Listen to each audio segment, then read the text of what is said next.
Alhamdulillahirabbil alamin. Sallallahu alaihi Muhammad. Assalamualaikum warahmatullahi wabarakatuh. Saya di sini dari kelompok 10 akan menjelaskan dengan tema otonomi daerah.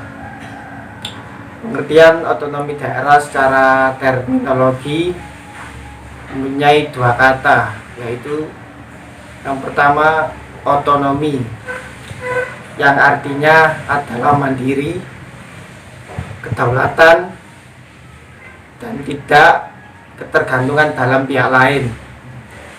Kemudian daerah yang diartikan suatu daerah yang tertentu. Dengan demikian, otonomi daerah secara terminologi adalah suatu daerah yang mandiri. Kemudian selanjutnya, otonomi daerah secara etimologi dapat diartikan menjadi dua kata, yaitu autos dan namos. Dalam bahasa Yunani, autos dapat diartikan dengan istilah mandiri. Kemudian istilah namos dalam bahasa Yunani memiliki arti undang-undang. Dan secara etimologi, otonomi adalah memiliki arti mengatur sendiri, kewenangan berumah tangga sendiri. Kemudian daerah memiliki batas tertentu. Kemudian artinya adalah otonomi daerah memiliki kewenangan untuk mengatur rumah tangganya sendiri. Kemudian selanjutnya pengertian otonomi daerah secara harfiah. Dalam Kamus Besar Bahasa Indonesia, otonomi adalah pemerintahan. Kemudian daerah memiliki beberapa arti, yaitu suatu pemerintahan atau wilayah daerah. Sedangkan dengan demikian, otonomi daerah secara harfiah memiliki arti suatu daerah pemerintahan yang berkewenangan untuk mengatur rumah tangganya sendiri. Sekian, terima kasih. Wassalamualaikum warahmatullahi wabarakatuh. Saya akan menjelaskan tentang pengertian otonomi daerah menurut para ahli. Selain ada pengertian menurut umumnya, otonomi daerah juga memiliki pengertian menurut para ahli, yaitu saya mengambil 7 para ahli. Yang pertama yaitu Sugeng Istianto. Menurut Sugeng Istianto, otonomi daerah adalah hak dan wewenang untuk mengatur dan mengurus rumah tangga daerah. Dan yang kedua yaitu Ateng Syarifuddin. Menurut bapak ini, otonomi daerah ialah otonomi mempunyai makna kebebasan atau kemandirian, merdeka, tetapi bukan kemerdekaan, melainkan kebebasan yang terbatas. Jadi bukan kemerdekaan, tapi kebebasan yang terbatas. Atau kemandirian itu terwujud pemberian kesempatan yang harus dapat dipertanggungjawabkan. Yang nomor 3 yaitu Syarif Saleh. Menurut Syarif Saleh, otonomi daerah adalah hak mengatur dan memerintah daerah sendiri, di mana hak tersebut merupakan hak yang diperoleh dari pemerintah pusat. Jadi haknya itu langsung diperoleh dari pemerintah pusat. Dan yang ahli keempat yaitu Benyamin Husin.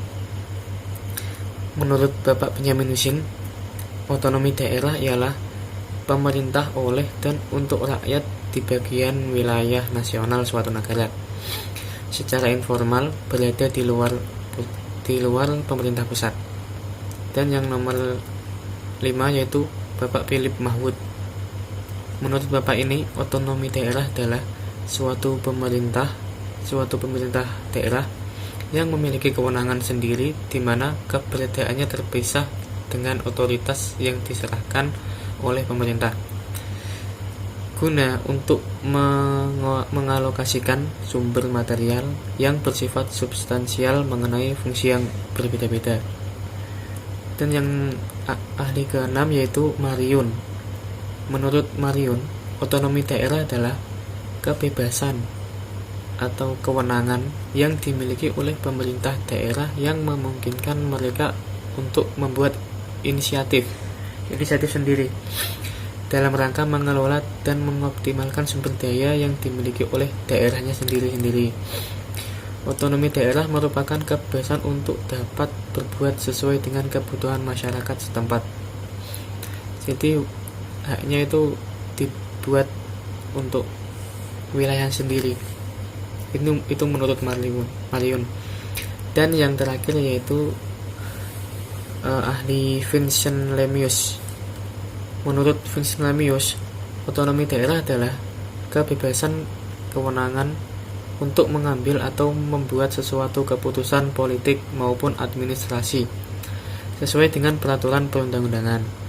Di dalam otonomi daerah terdapat kebebasan yang dimiliki oleh pemerintah daerah untuk menentukan apa yang menjadi kebutuhan daerah.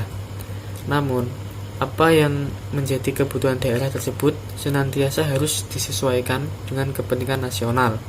Jadi harus seimbang.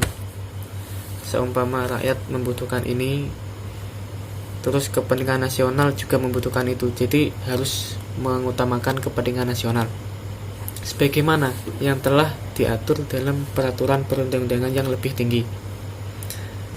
Dan itulah yang pengertian para ahli 7 para ahli yang kami ambil pengertiannya. Dan selanjutnya yaitu asas yang akan dijelaskan oleh rekan kami.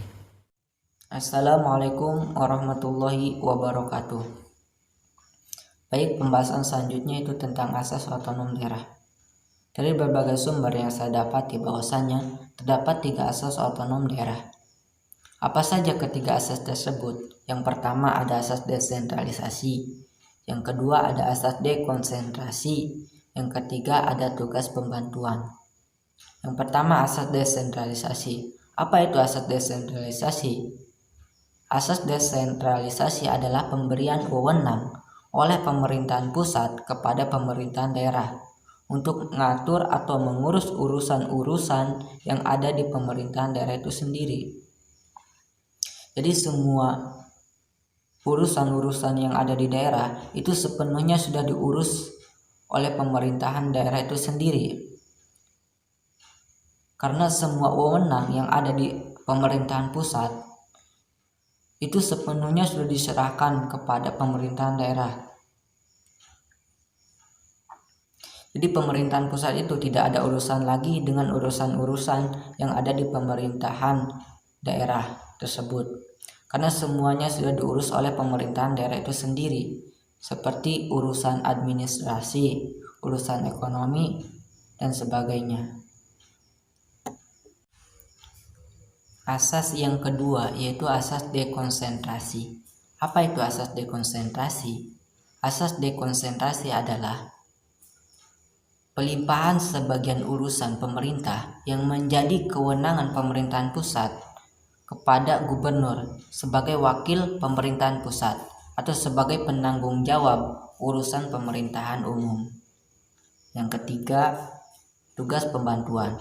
Tugas pembantuan adalah penugasan dari pemerintah pusat kepada daerah otonom untuk melaksanakan sebagian urusan pemerintah yang menjadi kewenangan pemerintahan pusat atau dari pemerintahan daerah provinsi kepada daerah kabupaten untuk melaksanakan sebagian urusan pemerintahan yang menjadi kewenangan daerah provinsi.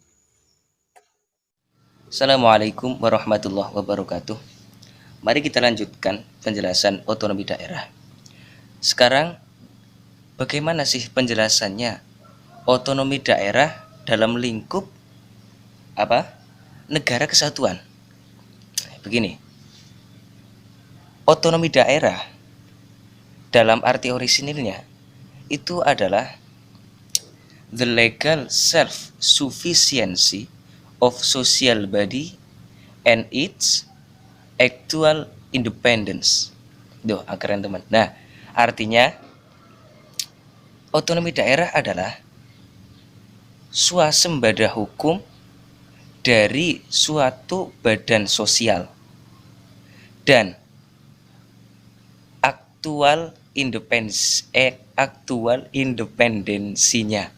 Nah, bagaimana maksudnya? Begini, otonomi daerah itu menunjukkan atau mengupayakan untuk kebebasan hukum dari suatu badan sosial sekaligus sekaligus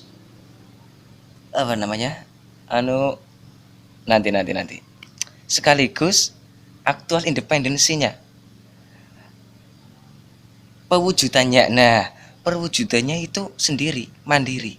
Nah, itu.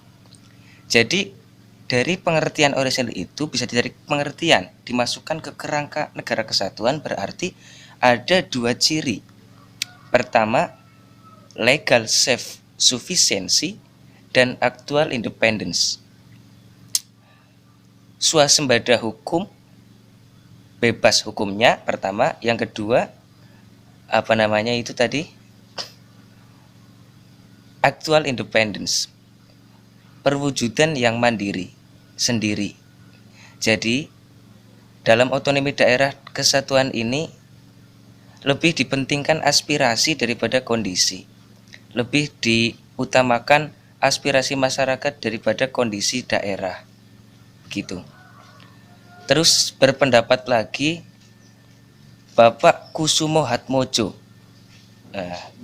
Beliau berpendapat begini, dalam sejarahnya Indonesia,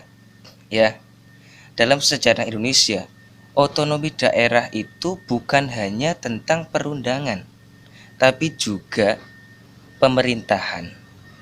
Nah, berarti sudah bisa dipahami, dalam negara kesatuan, otonomi daerah itu ada perundangannya dan juga ada pemerintahannya.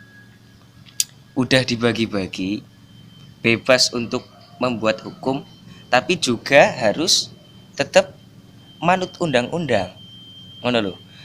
Harus tetap manut negara kesatuan. Walaupun bebas, tapi harus tidak boleh nyeleweng dari aturan inti Pancasila. Itulah pemahaman saya dalam tema ini. Semoga yang benar dapat diambil manfaat, dan yang salah bisa dibenarkan dan bisa dimaklumi. Ya, wassalamualaikum warahmatullahi wabarakatuh.